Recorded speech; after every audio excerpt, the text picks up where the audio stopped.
Don't like this. Welcome to Dastardly Hamster. Today I'm going to be showing a second song from Olivia Rodrigo to my friend. She liked the first one, so we're going to see if she can like another one. And if she does, I'll show her a third song. Today's song is Bad Idea, right? I don't know, is it? It is. What are your expectations going into the song? I've already told you that this one has a little bit of a blues guitar. I'm excited by the prospect of having a more bluesy sound. No. So it's not a blues song. It's just a guitar lick that they took from a blues song. Okay, so I'm not excited. My expectations are that it's going to be roughly the same as the previous one. I'm expecting some more high-voiced throat vocals, which are not my favorite. I'm hoping that this one has some emotion in it, something that can really catch me and like engage me and drag me along.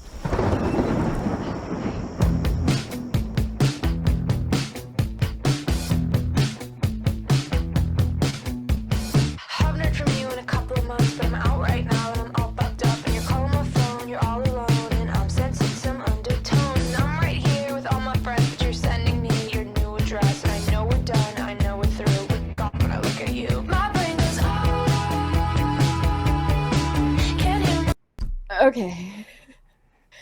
The first part made me a little bit nostalgic. Okay, I'm trying interesting. to remember what specific song this reminds me of, but definitely something that was on the radio, like maybe in the late 90s.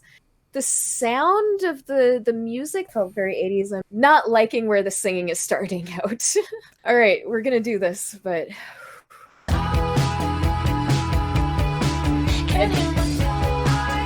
don't like this.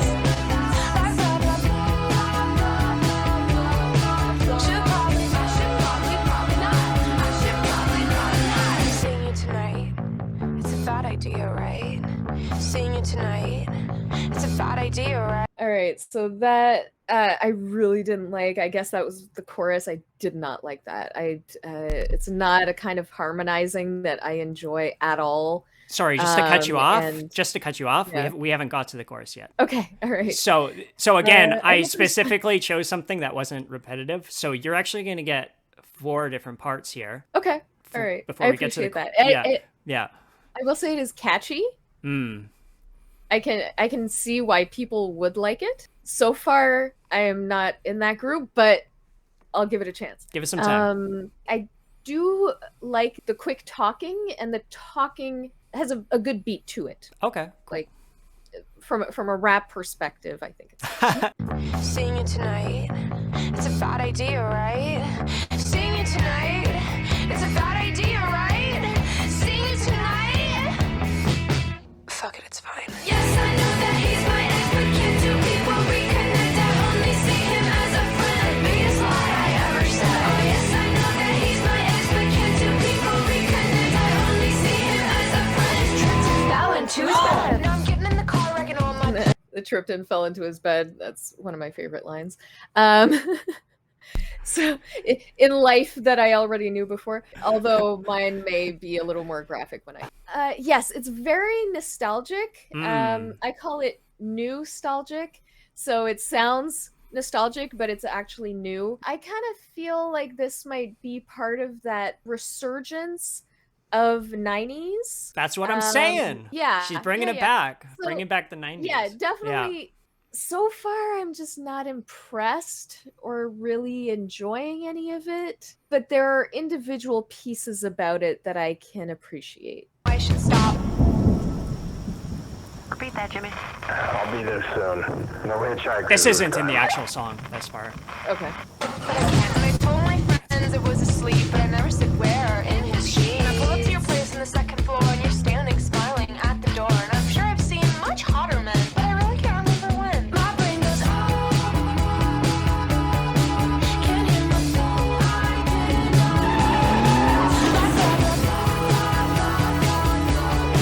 Should probably not. I should probably not. Seeing you tonight, it's a bad idea, right? Seeing you tonight, it's a bad idea, right?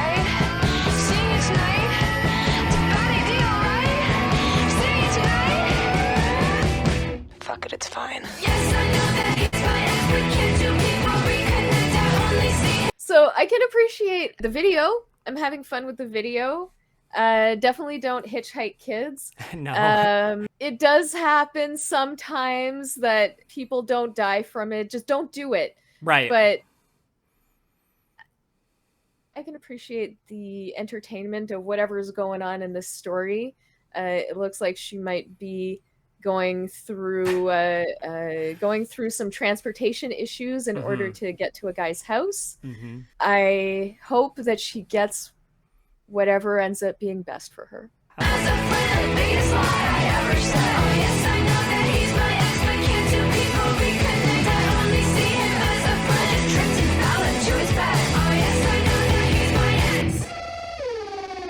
Can't two people reconnect?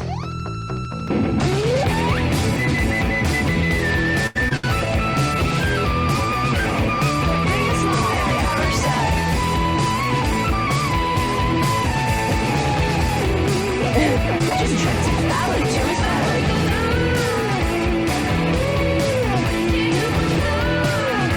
The biggest lie I ever said.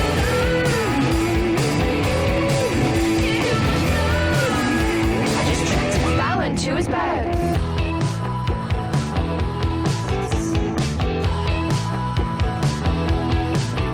I'm confused.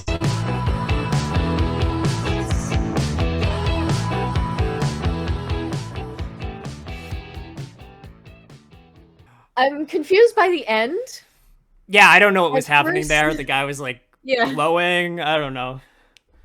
A little bit too artsy for me, but it is what it is. Yeah, Yeah. I don't really know what the ending was about, but maybe he produced fireworks and then left. I don't know. Maybe. But I thought she was trying to get to his house, right? Yeah, So- that's where she was, wasn't she? right. So why would he leave? But it's okay. I don't think that I was supposed to take any of that too seriously. But it just didn't hit me in a way that would make me like it. The only thing I could give it an extra point for, like I can easily give it a 2. It's not a 1. I didn't hate it. The only thing that could give it an extra point is like the video was a little bit funny, but I don't think it's worth a full point. Right. And for me, there was nothing I actually enjoyed about the song. Just nothing that I liked. I thought you were saying that you liked it at the start. I don't think I said that. Bring up the video replay. I do like the quick talking, and the talking has a good beat to it. Now that you made me look at the lyrics, I appreciate the lyrics even less. When I was listening to them, I thought they were at least funny. When I look at them, they're just so lazy. So I appreciate them from a comedic point of view, but I can't call it a good song. And I can't say really that I thought the comedy was worth it. Yeah, I mean, there is a nostalgic factor. So if I had enjoyed that music in the 90s, then maybe the nostalgia would give it an extra point. But for me, I didn't like that kind of music in the 90s. So you said that the lyrics were like really simple.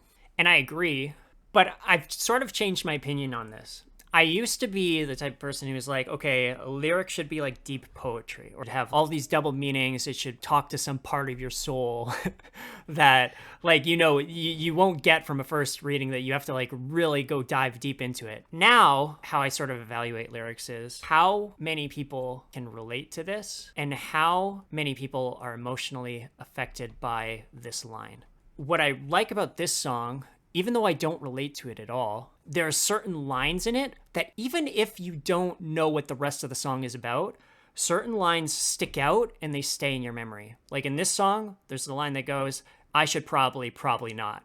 That's like that decision-making process that everyone makes, right? Of like, should I do it? Probably not, right? And she's like, I should probably not. And it's like this conflict that happens in your head. And it's just so simple. It's the most simple line ever. But I'll remember it. I'll always remember that line. And I'll be affected by it in some way, even if I don't relate to the rest of the song. So to me, I've changed my perspective on what good songwriting is, lyrically. And I actually think the lyrics in this song are kind of genius. Even though they're so simple. I appreciate that perspective, and I'm not going to argue with any part of it. I agree with all of those things. It just felt lazy to me. We've talked about the Brian Boitano song, and I love that song, Yeah. right? I've never seen a man eat so many chicken wings. Yeah. And it just gets me every time. It's one of my favorite parts of any song ever. To me, it doesn't need to mean anything. It Yeah. could be gibberish, it could be in another language. None of that matters to me. Key and Peele have a song where they're like something laser currency beans, and it's supposed to be Right. absolutely nothing. And I love that, right? So for me it's not about that. It's just that they felt lazy. Like it was just a cute party song, right?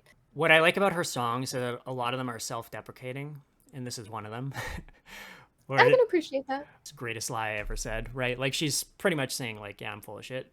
But she's like rationalizing it in her head. Like the whole song is about like her trying to convince herself that it's a good idea, even though she's like, it's a bad idea, right? Right? But then she still does it anyway. So I like songs that have a psychology to them, right? So you're bringing me on this journey with you in this emotional state, and I'm understanding why you're doing what you're doing, even though maybe I wouldn't have done it myself. I can like understand because you're essentially justifying it to me, right? And that's what this song feels like.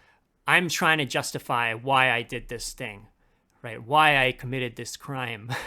And I love that because sometimes it's not justifiable. In this case, it's not, but she knows it's not, but she's trying. She's trying anyways. I get what you're saying. I am on board with that perspective. It's just that it just didn't hit me. Okay, I give this song a 4 out of 5.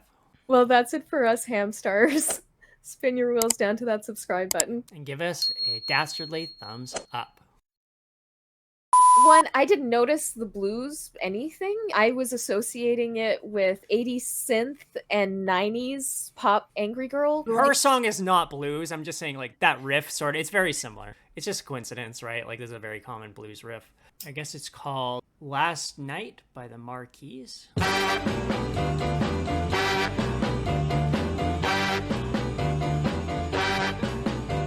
So the only reason I know this is because I really like a video game called Earthbound for the Super Nintendo.